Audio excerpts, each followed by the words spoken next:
ఈ విధంగా 4 శుక్రవారాలు మీరు చేసినచో ఎంతో అద్భుతమైన యోగం మీకు జరిగి ఈ శ్రావణ మాసం అయిపోయేసరికి మీ యొక్క ఏదైతే వ్యాపారం ఉందో ఆ వ్యాపారం ఎంతో ఎత్తుకెదిగిపోతూ ఉంటుంది.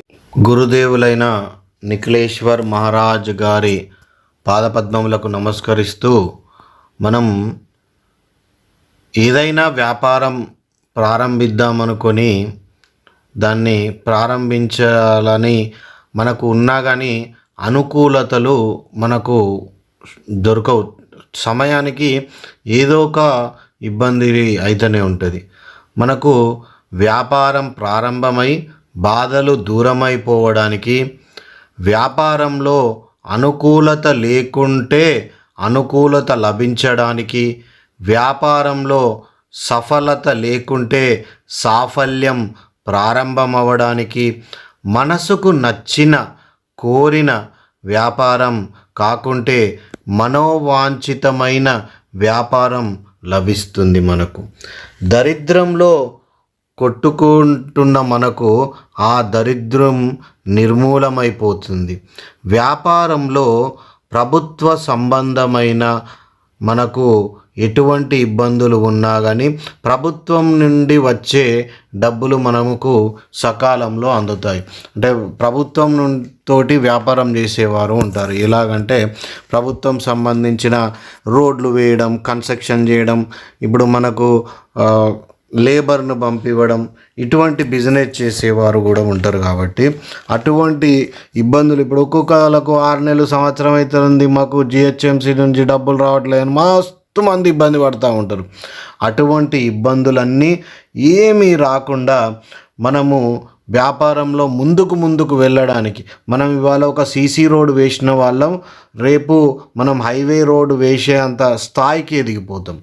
ఆ విధంగా మనం చేయాలి, అంత మంచిగా ఉండాలి అని చెప్పి మా గురుదేవులైన శ్రీమాలి వారు మనకు ఈ యొక్క లక్ష్మీ అమ్మవారిని ప్రసన్నం చేసుకోవడానికి వివిధ రకాలైన సాధన మనకు డాక్టర్ నారాయణ దత్త శ్రీమాలిజీ గారు చెప్పడం జరిగింది.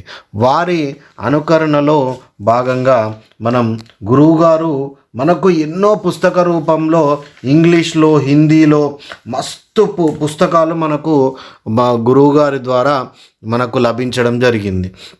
గురువుగారు మనకు భారతదేశంలో ఉన్న ఆర్థికంగా ఇబ్బందులు పడుతూ మన యొక్క హిందూ ధర్మానికి జరుగుతున్న అన్యాయాలను చూసి వారు ఋషి పరంపరలో ఉన్నవారు గృహస్థాశ్రమం తీసుకొని మన యొక్క అందరి ఇబ్బందులను తొలగించడానికి గురువుగారు మనకు ఎంతో మేలు చేసేటట్టు భారతదేశం అంతటా గురువుగారి శిష్య పరంపర, నిఖిల పరంపర ఈరోజు కొనసాగుతూ ఎంతో మందికి మేలు జరుగుతుందంటే గురువుగారి ఆశీర్వాద బలం ఎంత ఉందో మన పైన చూడండి. గురువుగారు సంక్లిష్టమైన పరిస్థితుల నుండి కూడా మనను బయటపడేస్తారు. ఒక్కసారి గురువు గారిని మనం ఒక మాల 108 సార్లు పూజించి మనకు ఏ పని అవుతుందో ఆ పని గురించి గురువు గారిని మనము వేడుకుంటే ఖచ్చితంగా అది మనకు తెల్లారే వరకు గురువుగారు దానికి ఆ పని ఏ విధంగా చేయాలో మనకు ఒక రూట్ అనేది చూపించే అంత గొప్ప సాధనలు మనకు గురువుగారు నేర్పించడం జరిగింది. జీవితంలో ఎన్ని సమస్యలు ఉంటాయో అన్నీ తొలగిపోతాయి. ఈ విధంగా జీవితంలో మరి ఎలాంటి సమస్యలున్నా పరిపూర్ణ సుఖ సంతోషాలు, గౌరవం, కీర్తి, వైభవం అన్నీ లభించాలి, పరిపూర్ణ భోగాలు అనుభవించడానికి గురువుగారు మనకు లక్ష్మీ అమ్మవారి కటాక్షం లభించి లక్ష్మీ అమ్మవారు మన ఇంట్లో నుండి బయటకి వెళ్ళకుండా మహాలక్ష్మి మంత్రాన్ని గురుదేవుల ద్వారా మనం ఈ జప సాధన ఏ విధంగా చేయాలో మనము, ఇది శ్రేష్టమైన మంత్రం. ఈ మంత్ర జపాన్ని మనము శుక్రవారం నాడు ప్రారంభించాలి. మనకు శ్రావణ శుక్రవారం, మొదటి శుక్రవారం రోజు మీరు ప్రారంభించండి. మనము ఈ యొక్క మొదటి శుక్రవారం రోజు ప్రారంభిస్తే మనకు ఎంతో మంచి, ఈ యొక్క శ్రావణ మాసంలో అమ్మవారికి మంచి ఒక రోజులు కాబట్టి ఈ యొక్క శ్రావణ శుక్రవారం మొదటి రోజు ప్రారంభించండి. వెండి లేదా కంచు పళ్ళెంలో ఒక పావున్నర బియ్యం పోసి ఒక కొబ్బరి చిప్ప మాత్రమే, కొబ్బరి చిప్పను నీటితో అభిషేకించి, కొబ్బరి చిప్పను మంచిగా నీటితోటి మనము అభిషేకించి కడిగి దానిపై ఉంచాలి. ఏది, మనం పావున్నర బియ్యం పోసినాం కదా, దానిపై కొబ్బరి చిప్పను పెట్టుకోవాలి. ఆ చిప్పపై శ్వేత చందనం దొరుకుతుంది మనకు. ఆ శ్వేత చందనంతో శ్రీం అనే బీజాన్ని దానిపైన మనం రాసి దానిని పూజించాలి. దానిపై తెల్లని పువ్వులు, చల్లని పాలతో చేసిన ప్రసాదాన్ని నివేదించాలి. ఈ విధంగా ఆ పళ్ళాన్ని అలాగే ఉంచి దాని ఎదుట క్రింద మహాలక్ష్మి యంత్రాన్ని నిత్యము 108 సార్లు మంత్రాన్ని జపించాలి. ఈ యొక్క మహాలక్ష్మి మంత్రం మనం చెప్తాము ఇప్పుడు. ఆ యొక్క మహాలక్ష్మి మంత్రాన్ని 108 సార్లు చేయాలి. ఈ విధంగా మనము జపం నిత్యము చేయాలి. జపం చేస్తున్నంతసేపు నేతి దీపం వెలుగుతూనే ఉండాలి. సాధకులు తెల్లని వస్త్రాలు ధరించాలి. తెల్లని ఆసనంపై కూర్చోవాలి. తామర పూల మాలలు దొరుకుతాయి. తామర పూసలు అని చెప్పి తామర పూసలతోటి తయారైన మాలలు దొరుకుతాయి. ఆ మాలతో జపం చేయాలి. సాధన కాలంలో రోజుకు మనం ఒక పూట మాత్రమే, ఎట్లా మనం శ్రావణ మాసంలో మాసం మొత్తం ఒంటిపూట భోజనాలతోటే మనము మన అమ్మవారిని పూజిస్తాం కాబట్టి అట్లా మనము అనుష్ఠానం చేసుకోవచ్చు.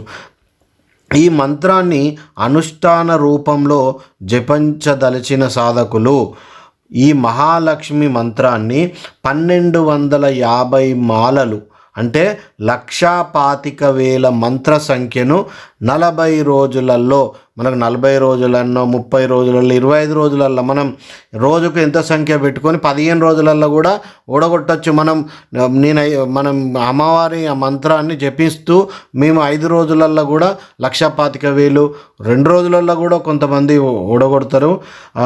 మనము జపించుకోవడానికి సమయం కేటాయించుకొని 15 రోజుల, 20 రోజుల, 30 రోజుల పెట్టుకోవాలి. ఆ సమయంలో మొత్తం ఈ 1250 మాలలు అంటే 1,25,000 జప సంఖ్యను చేసుకోవాలి. జప సంఖ్య చేసుకున్నాక బాదం పప్పుతో ఈ మంత్రాన్ని ఉచ్చరిస్తూ 108 ఆహుతులు అమ్మవారికి ఇవ్వాలి. 108 ఆహుతులు అమ్మవారికి సమర్పించి అనుష్ఠాన రూపంలో కాకుంటే, అంటే నేను 1250, 1,25,000 కాకుండా సాధకులు నిత్యం ఒక మాల వంతున మనం ఏడాది పాటు జపించవచ్చు.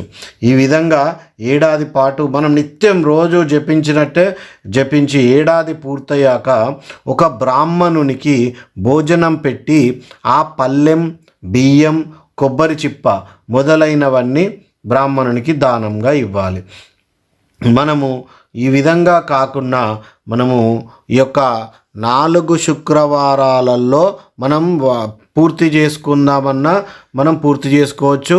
4 శుక్రవారాలు అట్లా వీలు కాని వారు 4 శుక్రవారాలు రోజు సాయంత్రము 14 మాలలు, రోజు సాయంత్రము 14 మాలలు మనం ఇప్పుడు చెప్పబోయే మంత్రాన్ని 14 మాలలు జపించి అమ్మవారికి నేతితో పాలతో తయారు చేసిన పాయస అన్నాన్ని అమ్మవారికి బెల్లంతో కలిపి చేయాలి.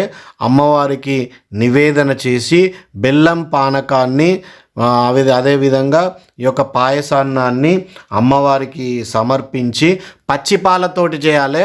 అది కాచిన పాలతో చేయొద్దు. మనం నెయ్యిని అన్నాన్ని ఉడికించేసి నెయ్యిని మనం వేపుకున్నట్టు దానిలో బాదం అవన్నీ వేసుకుంటాం కదా, వేసి అన్నాన్ని వండినాక పచ్చిపాలను దానిలో కలపాలి. కలిపి మనం ఆ బెల్లం దాంతో అంతా చేసినాకనే పచ్చిపాలను తర్వాత కలపాలి అమ్మవారికి. ఈ విధంగా కలిపి మనము ఈ విధంగా 4 శుక్రవారాలు మీరు చేసినచో ఎంతో అద్భుతమైన యోగం మీకు జరిగి ఈ శ్రావణ మాసం అయిపోయేసరికి మీ యొక్క ఏదైతే వ్యాపారం ఉందో ఆ వ్యాపారం ఎంతో ఎత్తుకెదిగిపోతూ ఉంటుంది. మీ వ్యాపారం ప్రారంభించాలనుకునేవారు ఈ మంత్రానుష్ఠానం చేశాక మీరు వ్యాపారం మొదలుపెట్టండి. మొదటి శుక్రవారం అయిపోయాక మొదలుపెట్టండి. మీ ఈ శ్రావణం అయిపోయేసరికి మీ వ్యాపారం ఎంతో అభివృద్ధి చెంది మీరు మంచి వృద్ధిలోకి వస్తారు. ఈ విధంగా చేసి 4వ శుక్రవారం రోజు ఒక బ్రాహ్మణునికి కానీ ఎవరు లేకుంటే ఎవరైనా పేదవారికి పిలిచి ఒక 5గురికి ఇంట్లో మీరు భోజనం పెట్టండి. భోజనం పెట్టి వాళ్ళు సంతృప్తిగా అయ్యే వరకు భోజనం పెట్టి వాళ్ళకు తృణమో ప్రణమో మనకు తోచినంత వాళ్ళకు 11 రూపాయల 21 రూపాయల 101 రూపాయల వాళ్ళకు 5గురికి పెట్టి వాళ్ళకు కడుపు నిండా భోజనం పెట్టి వాళ్ళ ఆశీర్వాదం తీసుకోండి. ఎట్లా మనం ముత్తైదులను పిలుచుకుంటాం కాబట్టి వాళ్ళకు పెట్టేసి వాళ్ళకు అవసరమైతే చీర జాకెట్ లాంటివి పెట్టి 5గురికి ముత్తైదులకు, అదేవిధంగా మన దగ్గర అంతా లేకుండా జాకెట్ ముక్క పెట్టేసి వాళ్ళకు మనము దక్షిణ సమర్పించాలి. ఖచ్చితంగా 11 రూపాయల 21 రూపాయల 51 రూపాయల దక్షిణ సమర్పించి మనం చేసుకోవచ్చు. నేను ఇప్పుడు ఆ యొక్క మంత్రాన్ని చెబుతున్నాను. అందరూ నిష్టగా నిటారుగా కూర్చొని నాతో పాటు ఈ మంత్రాన్ని అనుష్ఠానం చేయండి. నేను చెప్తున్నాను, అది డిస్ప్లేలో కూడా ఇవ్వడం జరుగుతుంది. మీరు నాతో పాటు ఈ యొక్క మంత్రాన్ని అనుష్ఠానం చేయండి. ఓం ఐం శ్రీం మహాలక్ష్మ్యై కమలధారిణ్యై గరుడవాహిన్యై శ్రీం హ్రీం ఐం స్వాహా. ఓం ఐం శ్రీం మహాలక్ష్మ్యై కమలధారిణ్యై గరుడవాహిన్యై శ్రీం హ్రీం ఐం స్వాహా. ఓం ఐం శ్రీం మహాలక్ష్మ్యై కమలధారిణ్యై గరుడవాహిన్యై శ్రీం హ్రీం ఐం స్వాహా. ఇది అత్యంత శ్రేష్టమైన మంత్రము. దీన్ని వ్యాపార వృద్ధికి విశేషంగా మనకు సహకరిస్తుంది. ఎంత మంచిదంటే మనం వ్యాపారంలో ఎంతో ఉన్నత శిఖరాలకు మనం చేరుకుంటాయి. మరో రూపంలో దీనిని వ్యాపార లక్ష్మి మంత్రం అని కూడా అంటారు. వ్యాపారం సాగకపోయినా, వ్యాపారంలో ఇబ్బందులు ఉన్నా, వ్యాపారంలో ఆర్థిక ఉన్నతి రాకున్నా ఈ మంత్రం అనుష్ఠానం విశేష లాభదాయకము.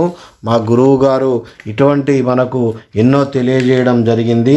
అదేవిధంగా మనము మళ్ళీ ఇంకో వీడియోలో మళ్ళీ ఒక లక్ష్మీ అమ్మవారి కృపా కటాక్షాలకు మరి ఒక మంత్రంతో మీ ముందుకు రావడం జరుగుతుంది. ప్రత్యంగిర అమ్మ మనకు ఎటువంటి ఇబ్బందులు, మనకు ఎటువంటి దుష్టగ్రహ పీడలు బాధలు ఎటువంటివి ఉన్నా కలగకుండా మనకు అమ్మవారు ప్రత్యంగిర అమ్మవారు చూసుకుంటారు. ఆ యొక్క మంత్రంతో మరి ఒక వీడియోలో మనం ముందుకు వద్దాము. ఇప్పుడు మాత్రం అందరూ ఈ అనుష్ఠానం చేసుకొని ఈ యొక్క శ్రావణ మాసంలో మీరు మంచి వ్యాపార వృద్ధి చెందుతారని చెప్పి భావిస్తున్నాను. గురుభ్యో నమః. జై ప్రత్యంగిర మాత, జై శ్రీ మహాలక్ష్మీ మాత. మీరు వీడియో చూసి వెళ్ళకుండా ఒకసారి వీడియోపై కన్నేసి లైక్ చేయండి, షేర్ చేయండి అందరికీ తెలిసేటట్టు. ఖచ్చితంగా సబ్స్క్రైబ్ మాత్రం చేయకుండా ఉండకండి. కొత్త వాళ్ళు ఖచ్చితంగా సబ్స్క్రైబ్ చేయండి. జై మాత్రే నమః.